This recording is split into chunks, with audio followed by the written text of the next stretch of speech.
Poštovani gledalci, dobrodošli u novo vikend izdanje Video vesti Međunarodnog radija Srbija. Tamara Maljković će vam ovoga puta predstaviti muzički sastav Etnopedija iz Novog Sada, koji se bavi izvođenjem srpske tradicionalne muzike. Prema rečima članova sastava Etnopedija, nakon što su osjetili pozitivnu interakciju od strane publike na svoje melodije i ritmove i uvidevši da će bez dodatnog napora i energije ta muzika gotovo sigurno ostati bez publike u svojoj zemlji, odlučili su da se posvete upravo njenoj promociji širom Srbije i van njenih granica.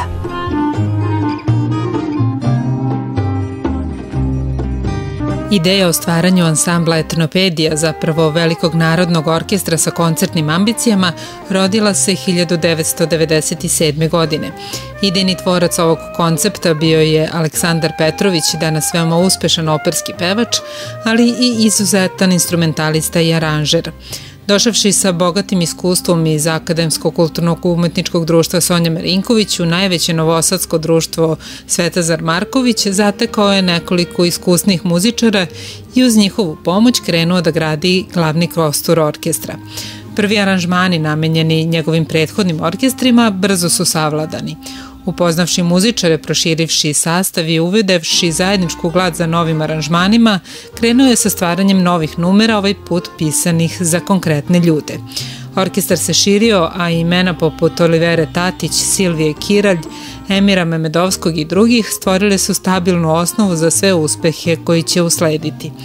U međuvremenu, Aleksandar Petrović počinje sa profesionalnom karijerom u solo pevanju.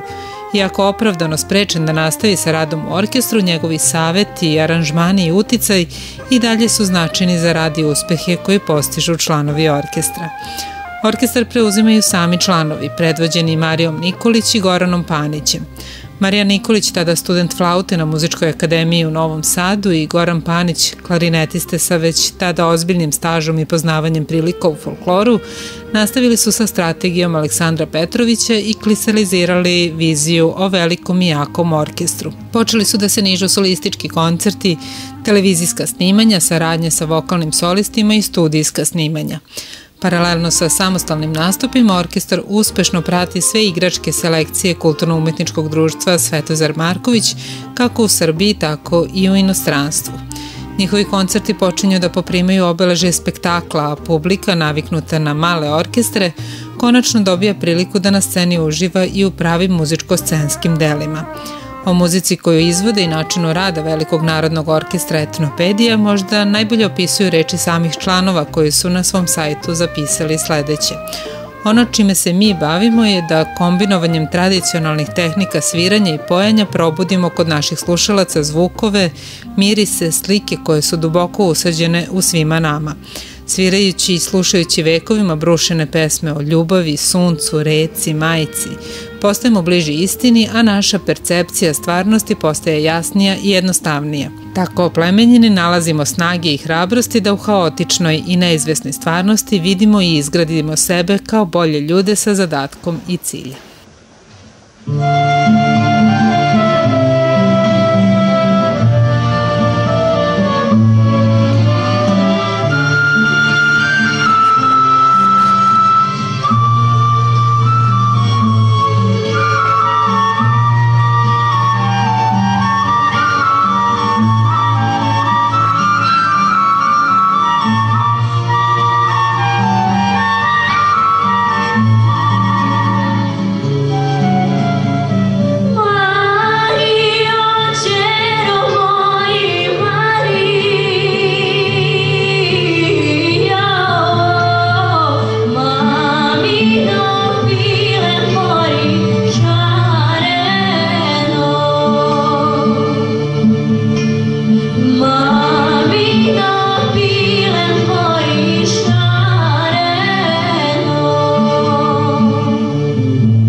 Poštovani gledalci, pratili ste Vikend izdanje video vesti Međunarodnog radija Srbija. Ovoga vikenda Tamara Maljković vam je predstavila sastav Etnopedija. Do sledećeg vikenda i neke nove teme podsjećamo vas da posjetite rubriku Lepote i znamenitosti koju uređuje Jelena Gligorić, kao i rubriku iz muzičke riznice koju uređuje Tamara Maljković na sajtu Međunarodnog radija Srbija. Hvala na pažnji.